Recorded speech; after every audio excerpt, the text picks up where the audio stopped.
it's very difficult for some folks. Right. Well, this is how you get fat in America without even trying. There's an ingredient called high fructose corn syrup that is in all of these products here. And one of the things that really frustrates me is many of these products look like they're healthy, when in fact they contain something called high fructose corn syrup, which has been linked to being overweight and obesity because it affects the hormone in your body that tells you when to stop eating. And what makes it even more dangerous is that that type of sugar doesn't get converted into energy. It stores to fat immediately in your body. Well, all I can say is, because I like every one of these products. Gosh, in the morning I eat these because it says light, so you think it's right. You light think it's yogurt. You think it's healthy, but tomato soup when I'm sick, vegetable broth. I pass on that.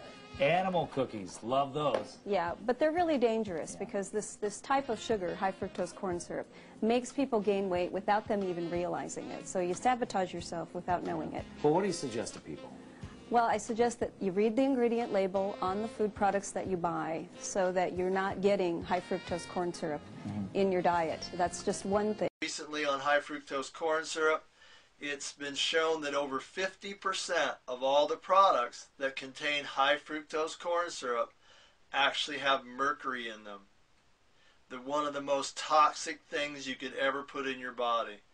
In fact, if the average person in this country consumes about 12 teaspoons of high fructose corn syrup a day, and that means that they're going to consume about 27 micrograms of mercury. Now, the limit for mercury in the daily diet by the Environmental Protection Agency is actually 5.5 micrograms. So you're going to get, or you have the possibility of getting 5 times the allowable limit of mercury in your system just from consuming high fructose corn syrup. Now, the funny thing about the EPA limit of 5.5 is that it's actually 5.5 micrograms higher than what's actually safe for you, because there is no safe limit of mercury and other toxic chemicals, and it's a GMO food. It actually leads to obesity and diabetes, even worse than sugar consumption. One of the reasons for that is that it's metabolized differently. It doesn't make you feel full or shut off your desire to eat, and it also turns into fat much more rapidly. First found MSG caused obesity in lab animals in the 1960s. And Blaylock says the MSG theory makes much more sense than any other possible cause, such as lack of exercise. One of the frightening obesity effects of MSG is that it produces the harmful fat found deep in the abdomen. And we know people that have a lot of visceral type fat have an extremely high incidence of heart attack and stroke and arteriosclerosis. He calls them excitotoxins, the taste that kills. An excitotoxin is a big word for any substance like MSG that overexcites cells to the point of damage, acting as a toxin, hence the term excitotoxin, a form of poison.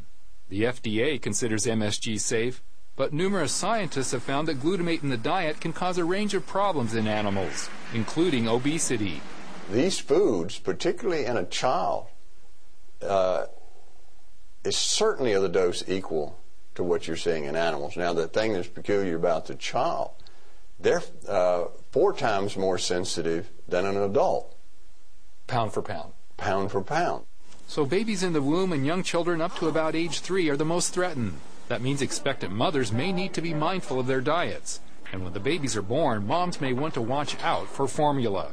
Nearly all formulas contain processed milk or soy protein. Because of the processing, these proteins are broken down into MSG and related excitotoxins. The other curious thing about exposing animals to MSG early in life is they prefer sweet foods, foods with sugar in it, carbohydrate foods, and they stay away from the foods that are healthier. And that can contribute to obesity throughout life and can make it almost impossible to lose weight.